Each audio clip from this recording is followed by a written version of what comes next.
What up, good people? Welcome into the Full Coverage Football Show. How we doing tonight, ladies and gentlemen?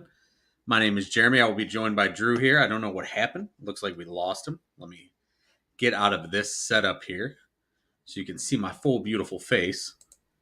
There we go. Welcome in. This is the Full Coverage Football Show. As I said, my name is Jeremy. We'll be joined by my co-host, Mr. Drew Ward, very shortly. As you can see on the bottom of the screen there, we've got our sponsors scrolling through. But let's get into some football tonight. We haven't been back here in about 2 weeks, and now we're trying something a little different here with the setup. Drew is back in. Let me see how it's going. Hey, Drew, welcome into the show. How's it going, my friend? Everything is going. Everything is going well. Beautiful. Saw you disappear right before the show there, and I'm like, oh, crap, here we go. I dropped my mic. Big thing popped up. Your mic's connected. So I was like, I did the old turn it off and turn it back on trick. I was like, great. I switched up my internet. So everything's going good your way, my friend? To help it out. Yeah, everything is going well. How about over there? Everything good other than the mic? Good. Did you have a good Thanksgiving? Yeah, I had a solid Thanksgiving. No fights, which was a bonus, especially the way things go with my family. No arguments, nothing to complain about. So, I mean, yeah. How was your turkey day? You eat good? Yeah, it was great. Ate good, drank good, had some fun. It was nice out, so we got to do like some outdoor activities too, a little jam, some games. So it was nice, man. It was nice. Yeah, and now we're sitting here on a freezing ass cold Wednesday night here by this. I mean, I walked outside and that wind is absolutely wicked. It's vicious. Coming off the shores of Lake Erie here. But let's get into some football. Let's open it up. Let me see what we got going here. I'm glad we're back on track here. I thought we were losing it, and I thought my internet was screwing up. And I'm like, we are officially back, baby. That's how we know it. Anyway, let's get into this. Is it love for the holiday season in Green Bay? Let's do some quick takes here. Jordan Love took 10 snaps through 9 passes on Sunday Night Football when he came in for an injured Aaron Rodgers, who did leave with a rib injury. They were down 37-23 with 9:04 left. His first drive, he throws a 63-yard touchdown to Christian Watson, who seems to only catch touchdowns. Overall, he went 6-9, 113 yards, 1 TD, and this is for the 26th pick in the 2020 draft. Is it time for them to start Jordan Love now that they're 4-8, 4-9? No. Or do you still roll Rodgers out there? Yeah, I think Rodgers said Tuesday he's going to play. You pay Aaron Rodgers a lot of money. You don't pull him in the middle of his last season. That team's got lots of issues. I'm not going to pinpoint Aaron Rodgers. Whoa. Last season? You think he's done after this season? No. Okay. Say I'm just making sure. That's a thing. Yeah. Okay. So say it's his last season in Green Bay, right? Like, yeah. I think there's no chance that ever happens, in my opinion. Right. And I don't think Jordan Love is. Okay, the guy threw. Let's take a look at the sample size and not overreact here. So you're not telling me he's Pat Mahomes after 9 minutes of football? I'm not telling you he's not. And you did say that Aaron Rodgers thought he would play on Tuesday, but we do have breaking news. Ryan Wood of USA Today, who covers the Green Bay Packers, asked Aaron Rodgers how he'd feel if the Packers wanted to give Jordan Love a look, as I run out of breath there. Full answer from Rodgers. Look, I'd love to finish the season out, but I understand this is a business, and there's a lot of us kind of older guys who play a decent amount, and they might want to see some younger guys play. Hopefully we don't have to have that conversation, but if that conversation comes up, I'll approach it with an open mind without any bitterness or resentment. Basically, I'm not going to be Aaron Rodgers. Obviously, like I said, I want to win out, and then we don't have to have those conversations. Now, that is the most un-Aaron Rodgers comment I have ever heard Aaron Rodgers say, with a little bit of Aaron Rodgers in there. Yeah, Aaron Rodgers has gone like full, just like peace, love, and happiness. You know what I mean? He goes and does like the weird experimental thing out in the middle of nowhere. You know what I mean? He's talking like he goes on McAfee. He seems just kind of like a hippie, and I feel like that's kind of like it really sums up that right there in that short excerpt you read for us. Ever since he broke up with the actress and started dating some lady named like Sunshine Moon or whatever her name is, I don't know her actual name, but is he still dating her? I think so. I don't know. I mean, who knows? It's Aaron Rodgers. He's kind of a mysterious man. He is. He's an international man of mystery, but yes. I'm with you. It's not time for Jordan Love yet, but you got to figure out what you got in him, because you only got one more year, really, to maybe figure out what he is for. You might have to actually pay him if you're going to keep him, or you're just wasting a draft pick. But let's move on. Let's stay in the NFC North. Are the Vikings actually good, Drew? They're 9-2 on the season, but they got a +5 scoring differential. They're good at closing out games, dude. I mean, they've won tight games. Think of the differential, though. You have to take into account that Dallas beat down. I mean, that really fucks up a differential for a season when you get that's 37 points. Yeah, that's pretty wicked. I do think they're good. Do I think they're great? Do I think they hold the best record in the league currently? But do I think they're the best team in the league? Absolutely not. But they're definitely legit because they do everything well. And Patrick Peterson's kind of had a revamped season. PFF has him like top 5 in coverage, and so that's impressive. And yeah, they do all the right things, man. And they can run the ball. And listen, Justin Jefferson may be the best wide receiver in football. So I think that they have enough. They add Hawkinson.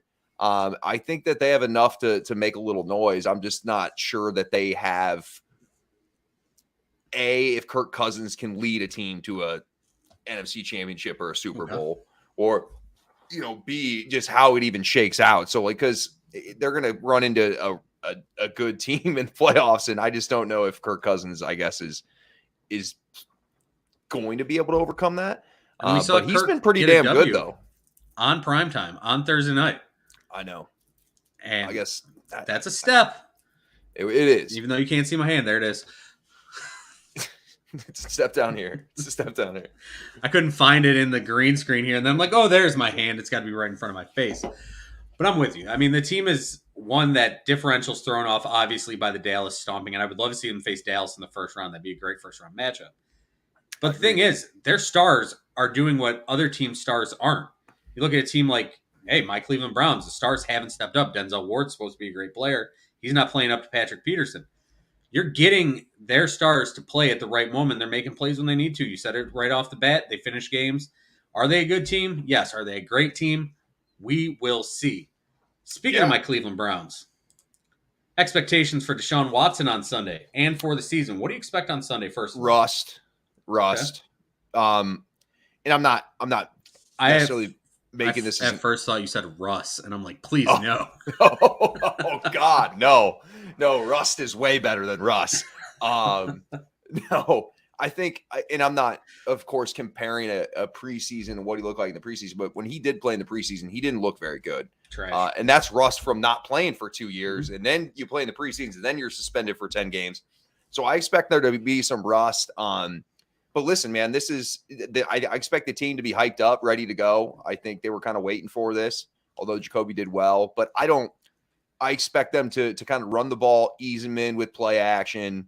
Some quick throws, get the ball out of his hands. I think that's what to expect, and just try to run the ball and slowly work him back and kind of get him familiar with kind of what's going on offensively. I mean, outside of the playbook, game speed is going to be different for him, and 100%. He's only been practicing for a couple weeks.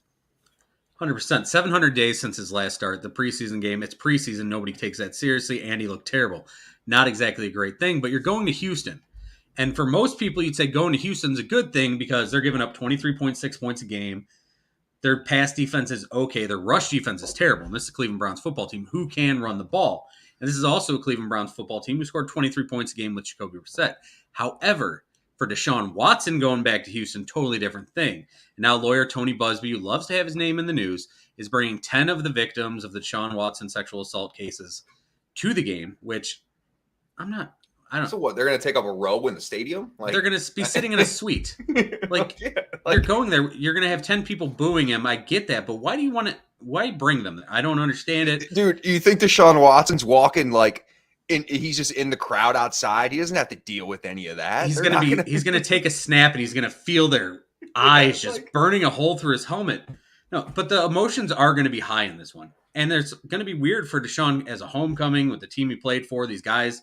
Titus Howard came out and said he's a great dude. He misses him. He said he was great to play with. Obviously, How do you think the fans in Houston react? I think they're going to be mixed. I mean, you got to thank the guy for what he did with Bill O'Brien as head coach. But at the same time, he has to get out of there. And he's got all this shit going against him in the sexual assault allegations. Do you think he gets booed pretty much the rest of the season? He should be.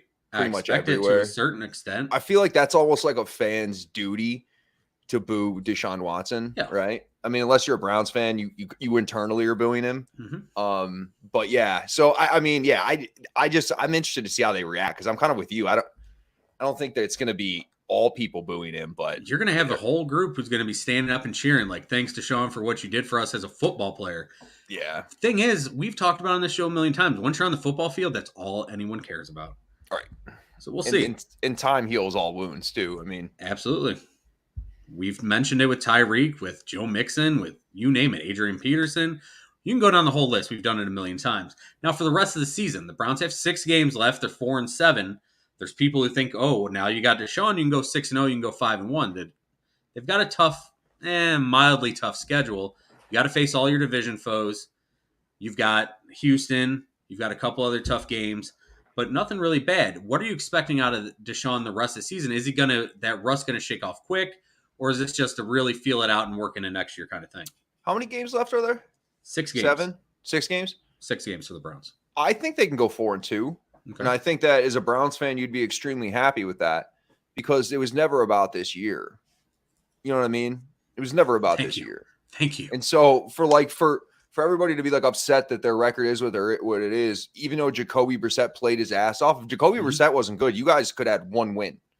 I mean, he was that good to be stepping up in that role. So, this was never going to be the year. You had your quarterback that you spent everything on, suspended for 10 of the 17 games. So yeah, I don't know, man. It's tough to really have expectations for them to come run the table or something ridiculous like that. The defense still stinks. Defense can't figure themselves out. Last week they were great. The week before they sucked. Week before that they were good. I mean, they're absolutely roller coaster. There is talent on that side of the ball, but they don't ever put it together. Last week it looked like they did. Myles Garrett came up big down the stretch.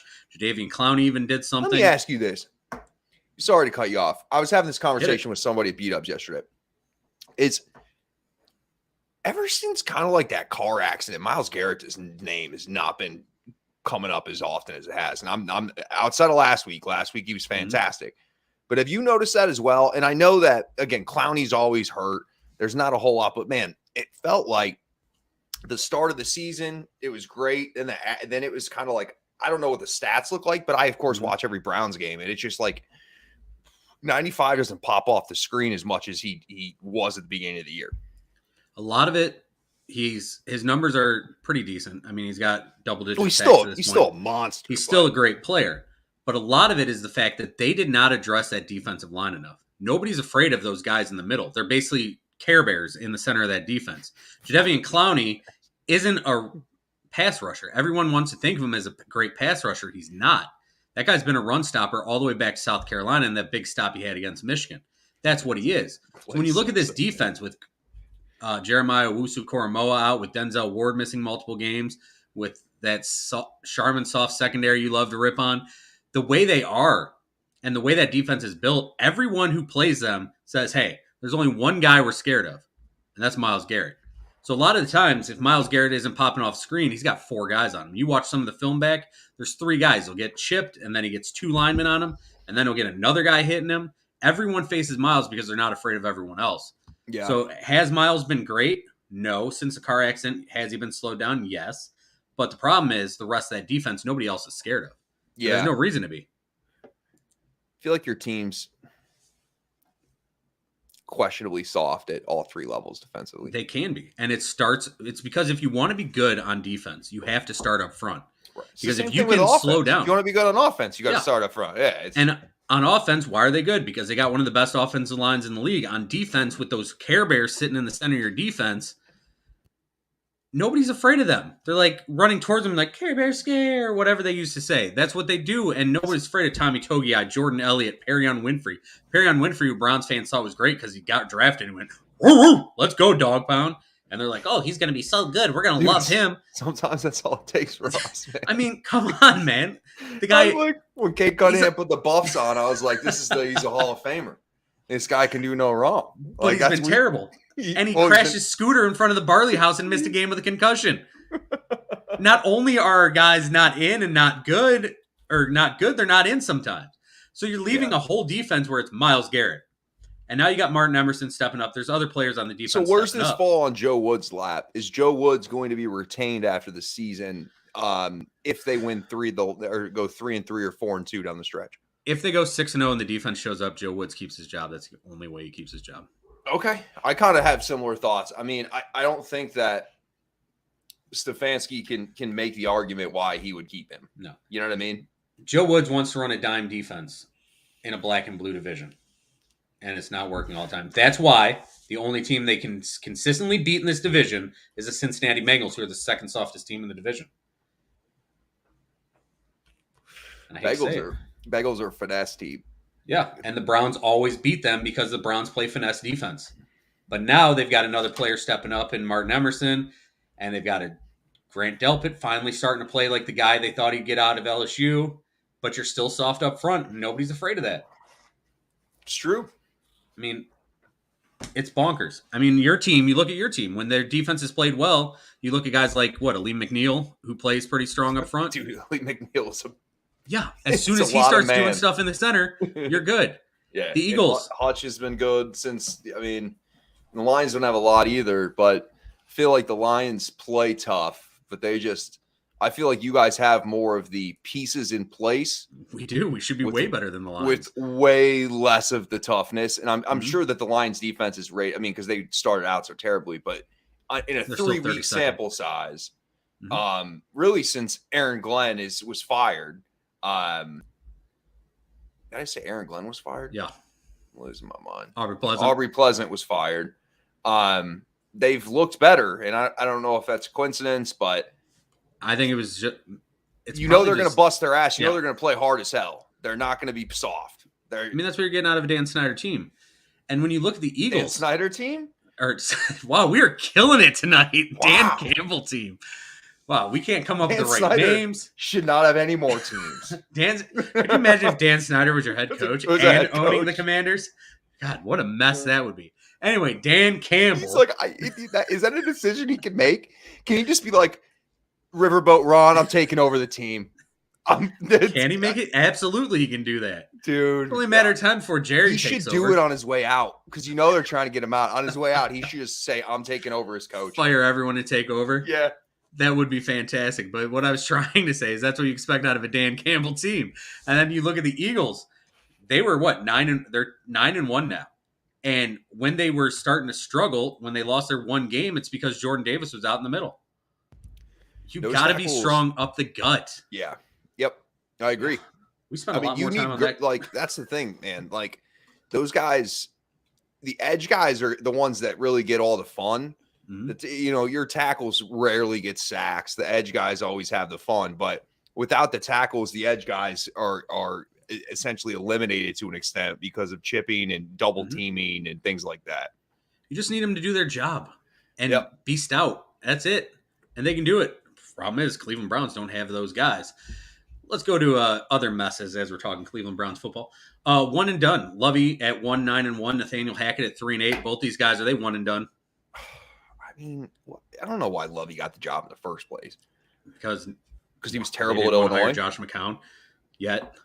Dude, they should have hired Josh McCown. Like, it couldn't have been worse than 1-9. Like, Lovie Smith was terrible at Illinois. Like, and you're like, you know what? We'll bring him back to the NFL. He's got a weird, great Santa beard, though. He is like the Black Santa. Yeah. Yeah, both of them were fired. All right. And I was trying to come up with reasons to keep Nathaniel Hackett, but you can't because it's not working, and Russ is terrible, and you can't get rid of Russ because you know what Russ's dead cap is after this season? $100 gajillion. $107 million in dead cap. $1 billion. Yeah, you basically have to Dr. Evil that shit and cut the rest of your team if you want to do that. But that's good enough. We're both on that one. Did you see my man, the defensive player that went off in his face last week? And then Russ Russ looks, he's getting yelled at. Dude's barking at him, screaming at him. Russ is like, let's ride, boys. Russ is like, bro, I got a Super Bowl ring, and I'm getting fucking clowned on by these guys. Did you see the report today? No. Do you remember? You've seen the movie Draft Day, right? I have. And you know the reason the Browns couldn't draft the one guy is because no one went to his birthday party? So allegedly, only half the team showed up to Russ's birthday party today. So that's how you know it's really falling apart in Denver. Only half the team went to his birthday party. Oh, it's hard when you're like, let's ride, Broncos. He's the cheese. It's like, dude, it's almost like, I know he's a competitor, but it's almost like, man, sometimes it seems like kind of like a little bit more dog in you, your team keeps losing and you just keep getting up there and saying like, yeah, let's ride Broncos country. It's like, dude, they're not riding with you right now, bro. You look like washed. You look terrible. I'm benching him. I'm not sure I'll play in the rest of the season. I'm going with Danny Dimes. It's like having Carlton from Fresh Prince of Bel-Air as your quarterback right now. Like, they need someone to step up in the will role and take him to the hood and toughen him up a little bit. Yeah. Show him a couple things, right? Yeah. Have him steal a candy bar or something. Like, have him live a little bit. Get out there. If he steals a candy bar, then he's got to go back and pay for all the Snickers like The Rock did this weekend. I saw that. God, why did I see that? Yeah. Why didn't he just pay for all the candy bars and leave the candy bars there? He was, yeah, right. What does he need all the Snickers for? He was buying some nasty ass Snickers too. I saw like a Snickers brownie. I'm sure that's not great. It's like not that good. The OG Snickers is the greatest Snickers. I mean, it's one of the greatest candy bars ever. It is, and my kids can't stand it. So every Halloween, I just get a whole bag of Snickers. My kids don't know. My kid, I just take all their. That's a good thing when they're young. Mm-hmm. My kids just won't try peanuts. I'm like, fine, don't try them. I'll eat them. I'm not supposed to, but I'm eat them. Bonus quick take, and our quick takes are not very quick, but hey, bonus quick take. Most surprising college football head coach hire? Hugh Freeze. Hugh Freeze? Yep. How many clauses for prostitutes do you think they put in there? I don't know. I heard that he had to give up his social media, which is basically like, dude, we know you're like a fucking child, so we're gonna have to get that social media from you. You know what I mean? Like this grown man just got like an app taken away. Like as part grown man. Yeah. You want to lead these college kids, and you're like, you can't have Twitter. Yeah, this dude isn't responsible enough to have an app. And my favorite was Lane Kiffin trolled him. It's like Lane Kiffin's like, oh, bet you can't do this with your new job. And tweeting something out. No, it was I mean, the Luke Fickell hire was definitely an eye opener. I heard Brian Hartline's interviewing down there in Cincinnati now. I don't not like it. The Wisconsin hire. I like Luke Fickell. I think he's going to be a decent fit there. He's a Big Ten guy. I just think I didn't expect it, I guess, is what I was. I didn't think he would leave Cincinnati to go to Wisconsin, but Wisconsin's a blue blood program, dude. I mean, they like to pound the football, they like to play defense, or well, they used to. They're terrible this year, but 100% with you, except for the biggest surprise for me, Trent Dilfer getting hired as the UAB head coach. Oh, did that happen today? It happened. I heard. I saw rumors this morning that that was like a thing. But you don't like that hire? Like, it just threw me off. Like, he coached high school, okay, and then all of a sudden you're giving him the keys to a full-on college program here. All right, he's got a Super Bowl ring, he's got a name, he knows football. Maybe I'm wrong. Maybe it's not even the most questionable thing in Alabama for head coaching. Maybe it is Hugh Freeze getting. It just some of these. It just doesn't make sense yet. Matt Rule going to Nebraska, that one makes sense to me. Makes a lot of sense to me. They needed someone who could rebuild a program, and he's proven that he can do it. And later tonight, we found out that former Nebraska interim head coach Mickey Joseph didn't take it so well. He was arrested on suspicion of strangulation and third-degree domestic assault. Not taking it very well. As I slur through that, I sound like I'm going to get arrested for something tonight. Slurring my words tonight. I'm going to get a little drink, have a little fun. Don't leave the crib, my friend. I'm going to say as soon as I get the kids back to their moms. So yeah. But kids, you're walking. Dad, it's 20 below wind chill out there. Just open your coat and fly home. Got shit to do. Anyway, moving on. Let's go to you, me, and the CFP. The CFP rankings are out. These are the penultimate ones. 1 Georgia, 2 Michigan, 3 TCU, and 4 USC. That's right. Lincoln Riley, Caleb Williams, they're into the top 4. As Drew told you in our initial college preview show that they would be there. Now, did. That was my wild card pick, remember? Wild card, bitches. Wild card. Yeah, that was your wild card, and you hit it. You hit the wild card. However, when I look back at that show, I looked at our Heisman picks. You had Will Anderson. I had Travion Henderson. Neither one of those guys are winning it. We should have went Caleb Williams. We were also taking we weren't taking the top guys. We weren't taking top guys. I bet if we took top guys, we would probably be way closer because the guys that Stroud, Young, those guys are right there. We were trying to take guys down the board. Mm-hmm. So I'm not sure if we can get ridiculed for that or not. I was just surprised. I was looking back at it. I'm like, okay, Travion Henderson, I completely missed because he didn't play half the season. Yeah. Will Anderson is still probably the best player in college football all around. Yo. I mean, you look at that. But this college football rankings, Georgia, Michigan, TCU, USC, where do you expect this to be next week? Do you think this is how they finish? Or are you expecting things to change? Let's say Georgia loses. Do you think Georgia can fall out? No. Okay, if Michigan loses, can Michigan fall out? I don't think so. If TCU loses, can TCU fall out? Maybe. If USC loses, and they've only lost 2 games, and both of them were to Utah, they can fall out? Yes, absolutely. So then, apparently I can't speak at all. We're all over the place tonight. This is fantastic. This is the best show ever. Jesus, take the wheel. I don't know what the hell is going on here. Then, does number 5 Ohio State move up? Or do you look at number 6 Alabama, who may have played better teams but has more losses? Which team deserves the number 4 spot? Ohio State would get in. Okay. If USC loses, Ohio State's all but a shoe-in, in my opinion. Okay. I like that. Because let's not get it twisted. Alabama didn't play multiple close games to mediocre ass schools where they normally win by 50. They had I think they had 3 one-score games outside of their loss or their 2 losses. So 5 games they've been it's just not a normal Alabama team. No, it's not. This is a different Bama team. They haven't been as dominant. Basically what it comes down to is there's 5 teams left that can go into the college football playoff. And that's all we're going to get. TCU's been too damn good all year to drop out. And punish 5 wins against ranked opponents. That's a nice resume. When you look at the resumes of Michigan, they have, I think 2. Again, TCU's kind of earned it. Even if they lose, I see it.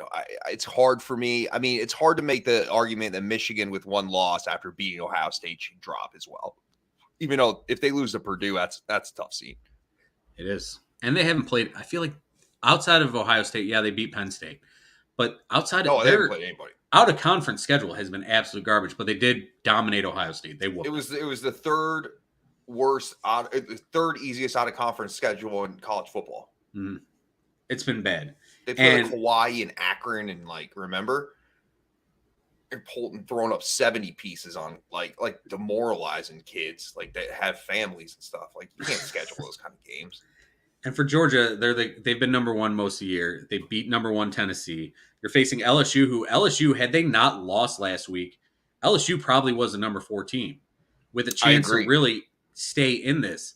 And Brian Kelly's had done an up-and-down season. Outstanding job. Outstanding job by Brian Kelly. And as much as I hate to agree with you because I don't like Brian Kelly, nor do you, you're 100% right. That team started out the season barely losing to Florida State, who's now unranked. But that was game 1. They played Florida State. They lost on a crazy ending. And I was happy as hell to see them go to 0-1. But they have dominated all year. Last week, why did they lose? They lost 38-23 to A&M, who A&M is one game just the best team in the conference. And the next game, absolute dog shit. Well, we know they got the guys. No, A&M's got the guys because they spent $15 million on them. They did spend plenty of money. But yeah, this is going to be a crazy weekend. You got number 3 TCU and Kansas State. TCU loses. You're still playing number 10 Kansas State. You lost to a hell of a team. You deserve to stay in. Yeah. Now, I'm with you. There's no other team other than we're looking at the top 5. Do you see one of these teams losing? And if so, what team do you think loses?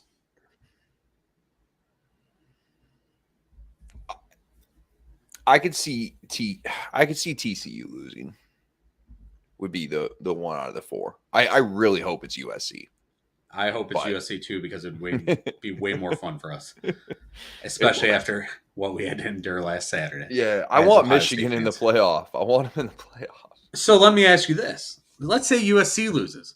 Let's say Georgia loses. Let's say Michigan wins, and you get a 1-4 Ohio State Michigan and a 2-3 Georgia TCU. That's how I think it would be ranked. Yeah, who then moves on to go to the final? If it was Georgia, Ohio TCU, State, Michigan, TCU, Michigan and Georgia, or Ohio State and Georgia. All right. I think the last thing is Ohio State is as bad as they were on Saturday, but no. I mean that's what they were. I mean, they got their ass kicked. And what bothers me the most about that game is I'm going to take away that. We're going to talk a little Ohio State here just to kind of get it off my chest. Before that game, I do Saturday Thanksgiving with my dad's side of the family. So everyone's over my house. Did it last year, they lost to Michigan. Did it this year, they lost to Michigan. Next year, we're not doing it in my house. You're not going back. No, we're not doing this again. However, right before the game started, I said the thing you need to watch out for is if Jim Knowles and his $2 million a year to fix this defense, which he did for the most part, if he decides to play a lot of cover 0, J.J. McCarthy can throw the ball over them, and there's going to be no one on the second level to stop on the run. That's all I said. I said, if that happens, we're going to lose. And then every time someone got to the second level, there was a big play. It was 5 plays, basically, that beat Ohio State. Plays, dude. Many chunk plays. You listen to Ohio State players, and they say when they walk in the Woody Hayes Athletic Center nowadays, where you used to walk in during the Urban Meyer days or the Jim Tressel days, there was kind of a uptight feeling somewhat where you didn't want to be seen as slacking off in any way or not working hard. And now they walk in and it's got a country club vibe. This is the Ryan Day style. Is this something that's affecting the way they go into the game?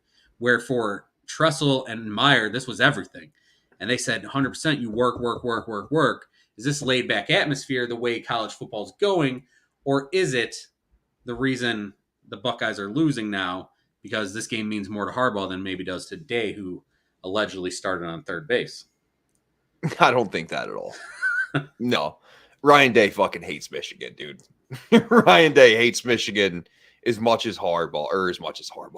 Jesus, man. as much as Jim Tressel, as much as Urban Meyer. I hope that Jim Harbaugh doesn't hate Michigan. I thought he did for the first 4 years he was there. Yeah, but no, I think that's just ridiculous. I mean, Ryan Day's said he wants to put up 100 on Michigan. Ryan Day does not enjoy Michigan. Okay.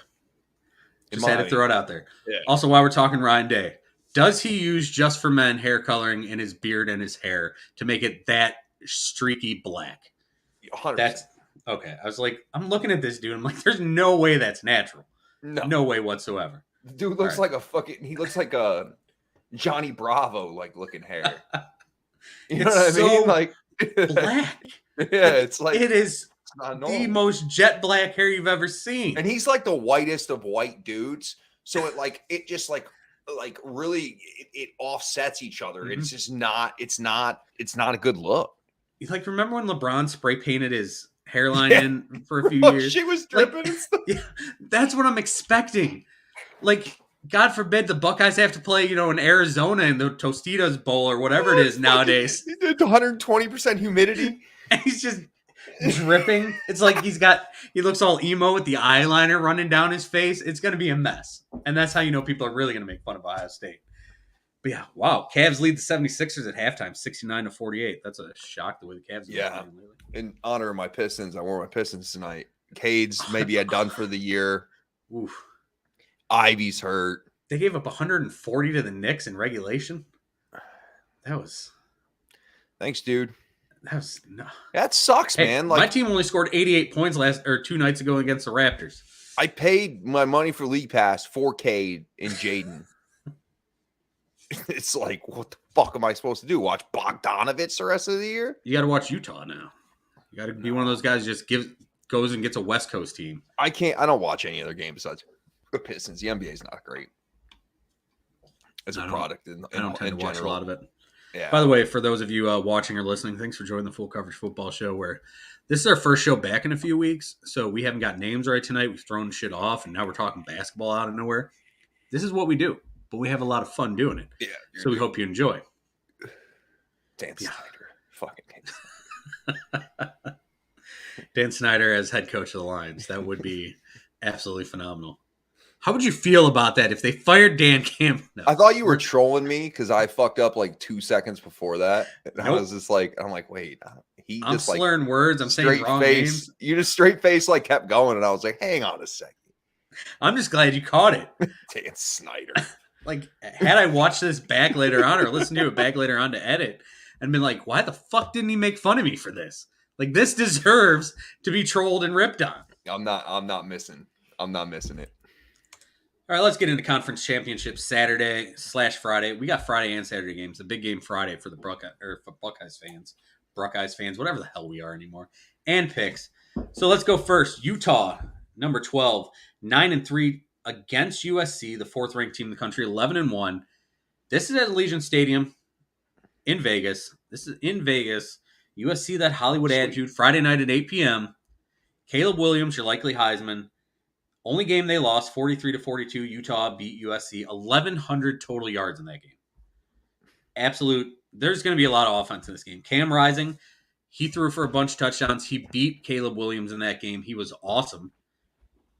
But now he's dealing with a left knee injury, so he may not be as good. However, Cam Rising, when he wasn't healthy 100% last year in the Rose Bowl, tore up a crap Ohio State defense. Basically what USC is playing for is to stay in the national spotlight. I think this is one of the few times where that number 4 team with an Ohio State or an Alabama sitting on the outside, where the college football playoff actually wants this team in more. And usually they're like, no, we want Bama, we want Ohio State. This time I believe they do want USC to get there. And they would be the first Pac-12 team since 2016 to be in. Who you got in this game and why? Yeah, give me USC. Caleb Williams has been 34 touchdowns, almost 4,000 yards. I expect him to get over 4,000 yards in this game. Not in this particular game, because that would be a record. Phenomenal game. Definitely Heisman. Yeah, you definitely with Heisman. I just think USC is going to be too much offensively. I know it's going to be a shootout. Over under at 68. That's a high one. But no, give me USC. No, I think this is going to be a shootout, and I do think that USC has improved since that last game. However, I also think that Utah has really come a long way, where they've kept winning for the most part without having Cam Rising 100%. I like the Utes in this game, and I like it in a big shootout. I'm thinking 48-45 type, where it's similar to what we saw USC.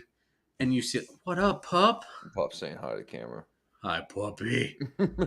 For those of you listening, you can't see the puppy, but it's fantastic. Who doesn't love a good dog? Who's a good dog? Dogs never had in 100 episodes. Dogs never had screen time. Had to get Ramona in there. It's fantastic. Should be the star of the show every week. I'm gonna take the Utes. I think this is a tight one, 48-45. Yes, let's go Utes. 48-45. Jesus Christ, dude. Did you watch the USC UCLA game? No defense in that game. It's like 52-49. That's like the most ridiculous bold fucking projection I've ever heard in my life. And it's gonna happen because that's how bad Pac-12 defense is. 100 points. They're gonna score 100 Pac-12 points. defense is what we've claimed the Big 12 has been for years. It is no defense. It is all offense. 1,100 total yards last time in a 43-42 game. I'm saying more points in this one. All right, take the over. Hammer it, baby. Dude, that over would hit by 40, dude. 32. Do it. Moving on to the next one. Big 12, Kansas State, number 10, 9-3. This is at the Jerry Dome, AT&T Stadium in Arlington. They face TCU, they're pretty damn good. 12-0. They beat, 5 ranked teams, we said earlier in the show? This was a 38-28 game TCU won last time they played. And TCU was losing 28-10 at one point, and then Kansas State lost their top 2 quarterbacks. Now, in this one, Will Howard is the official number 1 quarterback. They will have a package for Adrian Martinez, who's coming back from a right foot injury. And Chris Kleiman, why can't I say anything? Chris Kleiman, who led North Dakota State to all those titles. He's doing a hell of a job now that he's moved up to the big show here. He's a young dude, and he's just dominating. He's a man. I'm a man. But yeah, Sonny Dykes doing an even better job there at TCU. Who do you like in this game and why? I'm probably gonna be boring and pick all the favorites here, but I do like TCU. It's essentially a home game for TCU. You said it's at Jerry World, right? Yep. Yeah, it's a 15-20 minute ride down the road to Jerry World for TCU. I think if there's an upset, I could see it be Kansas State, but I'm not betting at TCU. No, I'm not going to bet against TCU either. I think they get this, and this is a 2.5 point spread. I believe the last time I looked, it is. And so is the USC game. That's 2.5 now. Yep. That's these 2 games are going to be probably your best games of the weekend. Being real. Yeah, I would think so. I mean, outside of maybe, I think Coastal Carolina, Troy is another one in the Sun Belt. I think that one can be a little bit of fun. But that has let's chill though. That has no championship ramifications. So we're not worried about it. Let's move on to the next game. Saturday at 4. So basically you can go Friday 8 p.m., Saturday noon. Saturday at 4.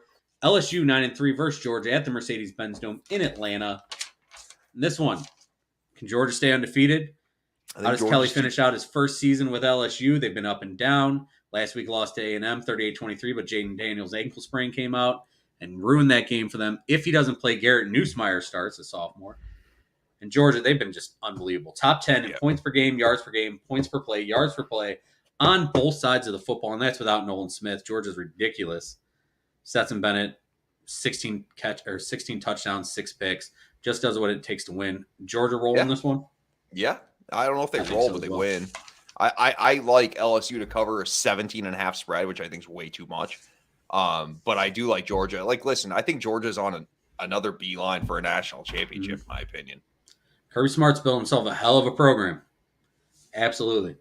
So we take all the fun out of that one because we're both going the same way. I can't argue anything you just said. Big Ten championship game. Purdue 8-4 versus Michigan, number 2 team in the country. 12-0 at Lucas Oil Stadium in Indy. This is Saturday night at 8 p.m. Michigan rolling this one, or is this one of the games where they look bad like they did against Illinois? I think they roll. I mean, they seem.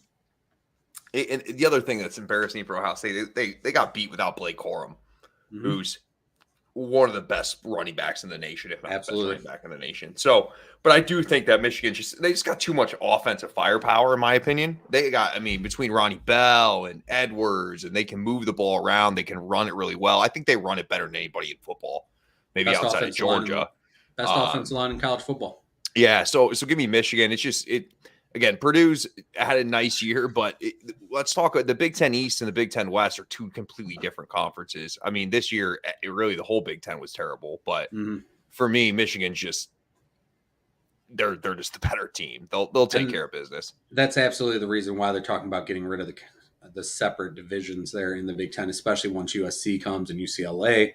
That's going to make a huge difference, and they're going to get rid of it, and you're going to get the best two teams eventually here in the Big Ten, which is what it should be every year, because basically you have a really good team against, hey, we're in college football too, and that's never fun. But, Aiden O'Connell might not be playing in this game. He did lose his brother, from what I heard. So Aiden O'Connell, who was my sleeper Heisman pick, who's been pretty solid for Purdue at 8-4. I don't think Purdue has enough. It's going to be Michigan rolling in this one. Then let's go to the final game that we're going to talk about in the championship Saturday. That is Clemson, number 10-2 versus North Carolina, 24th ranked Tar Heels, 9-3. Now, why is this game anything with ramifications for the college football playoff? Because people love to look at who did you beat. So when you look all the way into this, if you're the number 5 Buckeyes and one of these teams up front loses, what does your resume look like? You lost to number 2 Michigan, only team you lost to. You beat Notre Dame. Notre Dame beat Clemson. Clemson wins. They're the ACC championship, or they win the ACC championship. You can then say, hey, we beat a team who beat the ACC champions, and that's the kind of things that come down to importance here in college football when we're talking the playoffs. Who you like in this one? Give me North Carolina, dude. Drake May. North Carolina, man, they offensively can put up points. I love watching North Carolina play. I think, a fun team. Yeah, I mean the quarterback, last name May, I think. Yeah, Drake May. Yeah, I mean he's almost throwing for 4,000 yards and almost 40 touchdowns. So they sling it around the yard. They're fun to watch. They're fun to watch. They play good football. Drake May is really good, but they have these games where they just don't show up. Mm-hmm. And hopefully this isn't one of them. I'm going to take Clemson, but I think this is a tight game. I'm thinking, 31-28 at most, but I think this is going to be a fun game. And watch Drake May, because the kid is absolutely amusing to watch. He's entertaining. And, he could be in that talk for, high top 10 pick come next year, along with Caleb Williams of USC. Now let's move in to our usual stuff here on Wednesday night, where we talk DraftKings DFS Thursday. This week it's Bills and Pats. Now, I haven't pulled up the app to check out what we got in the lineups here. I don't know about you. Yep, I'm pulling it up right now. Now, we have hit, I think, on every single one of our lineups up to this point. We have double up time. Let's see what this one's an interesting one. This one I'll let you lead it off this time. All right. So I feel like I've led it off the last couple times. So we're looking at a captain. I mean, Josh Allen's an easy pick here, but Josh Allen hasn't been very good lately. That elbow injury is bothering him. Ramondre Stevenson looks pretty solid, 15-6. We look a little lower. Gabe Davis. You know who I like in this?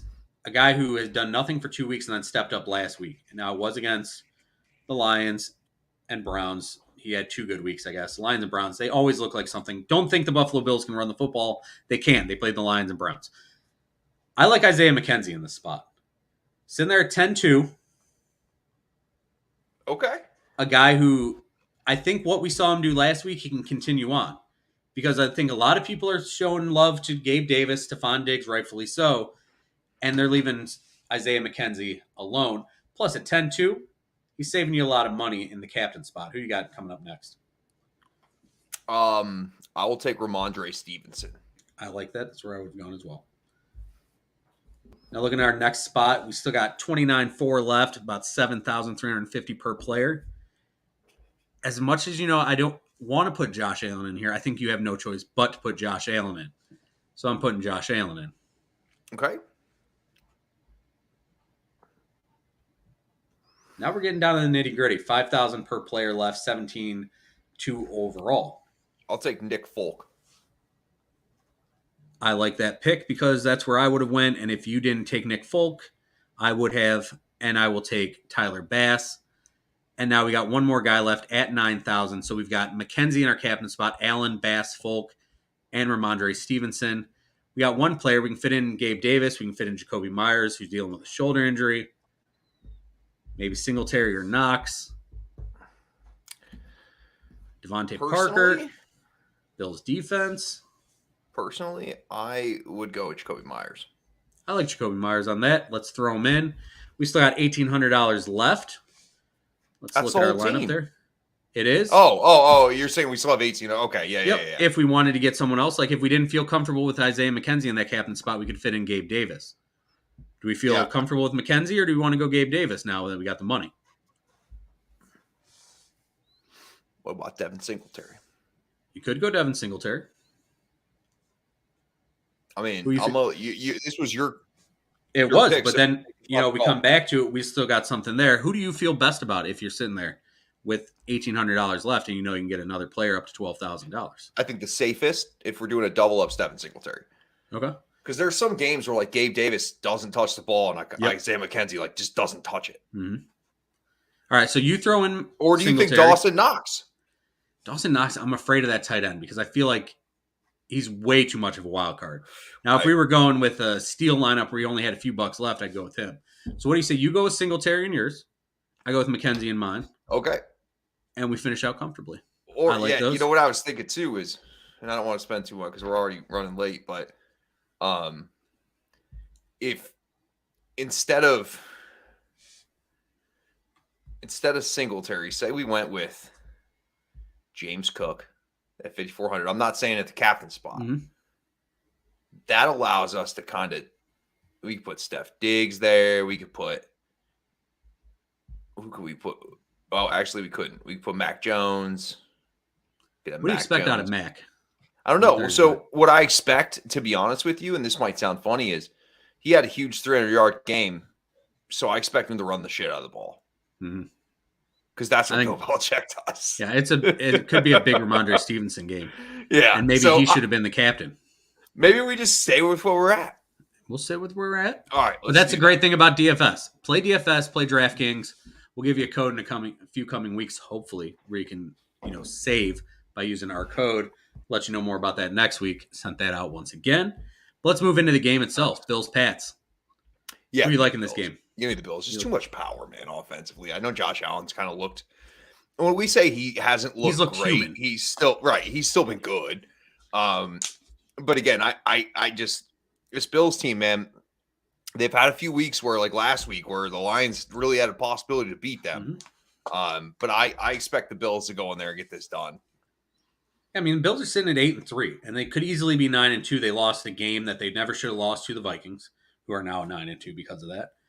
But even with this injury, Josh Allen doesn't look himself, but there's so much firepower there. And that defense, when it really comes down to that defense, can step up. You can kind of run the ball against them. Von Miller is out for this game. He may not be out for the season. He might wear a brace. We'll see going forward. But even without Von Miller, it's still a good enough defense that you can shut down the Patriots at least. But who knows? This is what's fun about the Bills and Pats, and especially with Bill Belichick on the other sideline. Let's move into our other game picks here. Let's look at our game picks right now. After starting the year slow, we have definitely picked it up in the positivity section there on the good side. Let me pull up what matchups we're going to do. I'm burping through this, man. Positivity section, man. We like the positivity section. I mean, we were looking bad at the beginning of the year. We were like 12-11 to start the year. Yeah, you got to feel it out a little bit. Every season's different. And now we're up to, 38, 39 games, 40 games, whatever, over 500 here. Bro, so, I thought that the well, I know we're recapping the Raiders were going to be good. I thought that you know what I mean? When we look back, it's going to be bad. So at the early part of the season, I feel like what you think you have to watch to see who's actually a legit team. We thought the NFC East would be the worst division in football and the AFC West would be the best division in football. And it's exact opposite. Because AFC West has been, who knows? Chargers, we still have no idea what the hell they're doing. And I think their head coach could be the next defense coordinator with the Browns by next year. I think that's a possibility. But the Raiders won last week because freaking Josh Jacobs went God mode. Yeah. And that's the only reason they beat the Seahawks, who we never thought would be good too. And Geno's been pretty damn solid. I mean, it's been insane. Let's get to our picks here. Before we do that, Odell Beckham's free agent tour kicks off Thursday with a visit to the New York Giants, continues Friday with the Buffalo Bills. Is OBJ a difference maker at this point? Nope. Okay, that's where I'm at too. Thank you for agreeing with me. Now we can continue on. The New York Jets, led by Mike White, who looked like second coming of Joe Namath last week after taking over for Zach Wilson, who does no wrong. They travel to Minnesota, I believe. Either way, it's Jets Vikes. Who you like in this one? Skull. Yeah. Skull. I mean, Mike White's better than Zach Wilson right now, though. I'll say that. I mean, is there anybody who's not? No. 2 yards in an entire half. Russ. Oh, God. Fuck Russ, dude. Just fuck me over. If you were the Jets and they offered you straight up Russ for a 7th-round pick, would you do it? Yeah. Okay. I thought so. I mean, you'd have to still think he could be Russ. That's the problem. You have to, for a 7th-round pick, you can hold on to that. You know what I mean? Like that idea. It's a lot of money, but it's a lot of cash. Yeah. Can I also only pay him $7? 7th-round pick and the contract of a 7th-round pick. All right. The Detroit Lions and the Jacksonville Jaguars. 2 fun teams under 500, but both of these teams can be really fun at times. You saw what the Jags did last week against the Ravens. Trevor Lawrence probably had his best game as a pro. Andrew Wingard was talking about how he would die for Doug Peterson and how Trevor didn't have a rookie season because he had to deal with Urban Meyer. Andrew Wingard was just killing people, just laying bodies everywhere. And Urban Meyer deserved it. Sprinkle them around. Yeah. There's a trail. There's a body. There's a body. Ooh, another one. But yeah, that's absolutely what it was. But the Ravens lose in another game that they were up double digits in. The Jags go for 2, get the 2-point conversion. And while we're talking about this game and how fun it was, 67-yard field goal for Justin Tucker. I don't think there was anybody who thought he wasn't going to make it. And that's how it looks so good, too. It looks so good, too. How good is that dude that we all thought a 67-yarder, natural grass, in Jacksonville, in the elements, unbelievable. But yeah, they lost anyway. But both these teams, super fun teams to watch for the most part, unless you're rooting for one of them, because then they can be absolutely making maniacal. Who you like in this one? Actually, I like Detroit. Again, they're kind of relatively healthy. They're probably getting J-Mo back this week, which immediately becomes like the second fastest player, if not the fastest player in the entire NFL.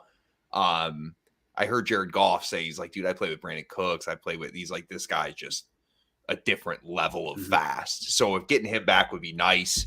Getting him to, not I say back, but it's like he's never even played a game.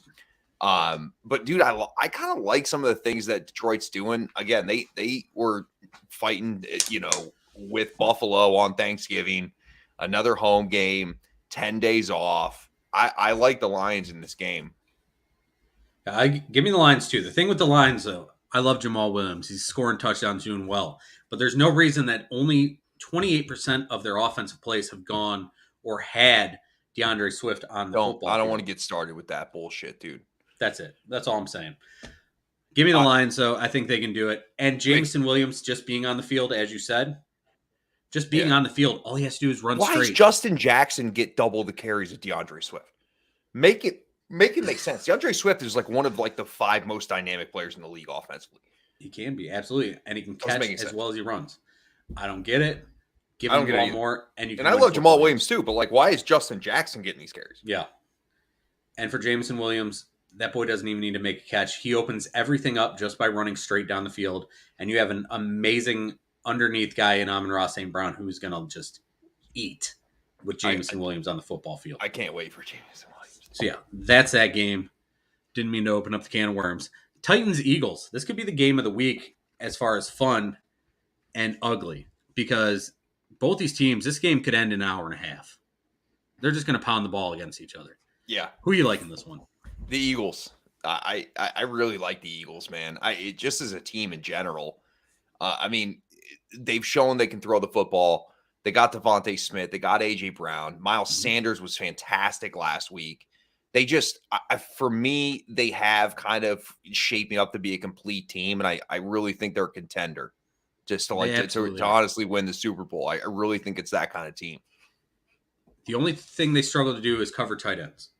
And I think that's a big reason why Minnesota went out and got TJ Hawkinson. However, in this game, I'm not Luckily, worried about Tennessee what doesn't Austin have Hooper one. can do. Yeah, Austin Hooper, huge hands, kind of athletic, but I'm not worried about that. They're only going to be as good as Derrick Henry is for them. We've seen that every game. Derrick Henry going to struggle because, yes, the Eagles lost Jordan Davis. He's going to be back within 21 days. They set that up.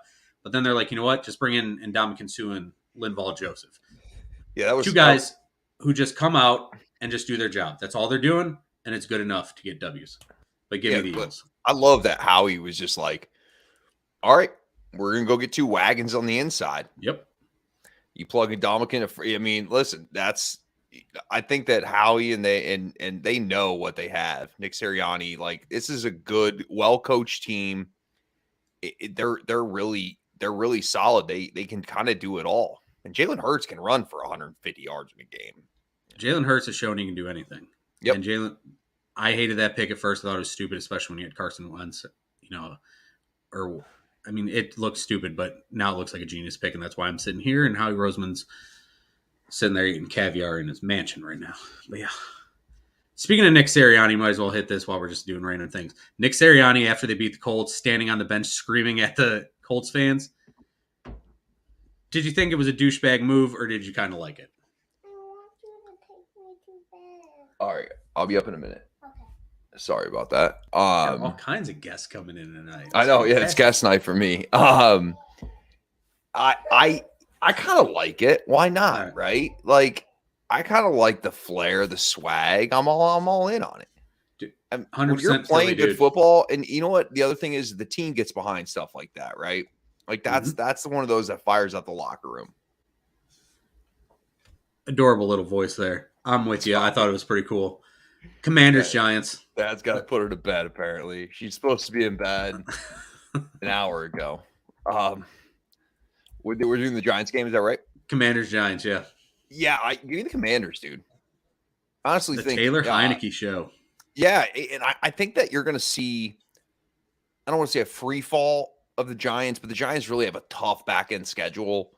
And Tyler Heineke just kind of wins games, and they're just better with him. And so Saquon Barkley's been kind of non-existent the last 2 weeks. I mean, hell, the Lions held him to 27 yards on like 18 carries. Give me the Commanders on the road in the Meadowlands. I want to pick the Commanders too, but we've picked almost every game the same here. So you know what? Just for argument's sake, give me the Giants. Only for that sake, and the fact that Chase Young isn't going to play in this game because they don't want to put him out on that, MetLife field. They're not sure what they're going to get. Give me the Giants. Hope they can turn it around. But yeah, Taylor Heineke's been absolute fun, and Carson Wentz, who hasn't played since week 6, still has more touchdown passes than Russell Wilson. Insane. Dolphins Niners 4:25 kickoff. The Mike McDaniel's Kyle Shanahan show. This one, another fun one in the 4:00 hour. Who you got? Yeah, give me San Francisco. And I love what the Dolphins are doing. I think San Francisco's getting healthy. The offense is kind of humming, and San Francisco's a team to look out for. They are. They're a team that definitely looks way better than their 7-4 record shows. The only thing holding them back, as always, is how good can Jimmy Garoppolo be in the playoffs? Yeah, we'll find out. I'm going to take the Niners as well. Chiefs Bengals, another 4:00 game. Yeah, give me the Chiefs here. I'll take the Chiefs on the road. Patrick Mahomes has been nothing short of fantastic. Travis Kelce. I know Jamar Chase is back this week, but I like the Chiefs here in the rematch of the AFC Championship game last year. This one with Jamar Chase back, absolute dynamite. Chiefs adding Melvin Gordon. We'll see what that turns into. Nothing. I'm going to take Cincinnati. Give me a lot of points, Burrow and Chase. Let's have fun with that. Let's move into the final aspect of the show here. Ward's Wagers, brother, who you got tonight? Let's look at your overall record. You are 131, 76, and 5 over the past 3 seasons, 16, 11, and 22. After a slow start, you're coming on strong. So, Ohio, pay attention. Other states that are getting, sports betting coming up soon, this is where you got to pay attention because you got to use all those free bets that they're offering. Thousands of free bets. That's right. I'll take Bills minus 3.5. I think that the Bills are too much offensively for the Pats. Give me the Lions at home +1. Lions get a point at home +1. I will take that. I will also take the Cleveland Browns minus a touchdown. All right, we're in a bad spot here. We got the Browns and Lions and Ward's Wagers, but we're in a good spot. We're in a good spot. And then finally, give me I'm going to take the Chiefs -2 on the road. So Chiefs -2, Lions +1, Browns -7, and then I will take the Thursday night game, Bills -3.5. Hammer that -7 on the Browns right now if you're paying attention to the show, and you're going to bet because I believe by Friday that will be 7.5 point spread. I think it's going to start to move. Could be. Absolutely could be. And with that, this is the Full Coverage Football Show. We're going to scoot on out of here because Drew's got to get his little lady to bed. Sorry. Thank you so much for her jumping in on the show. Adorable little voice. We got your pup in tonight. Everybody couldn't say words. I thought Dan Snyder coached the Lions. It has been an absolute mess, but we still had fun. We still rocked it out. Brother, you have a great rest of your evening. I will talk to you later. Y'all, thank you for joining us. And as always, remember, if you live a life you love a life you live. Night, kids, and we wait for the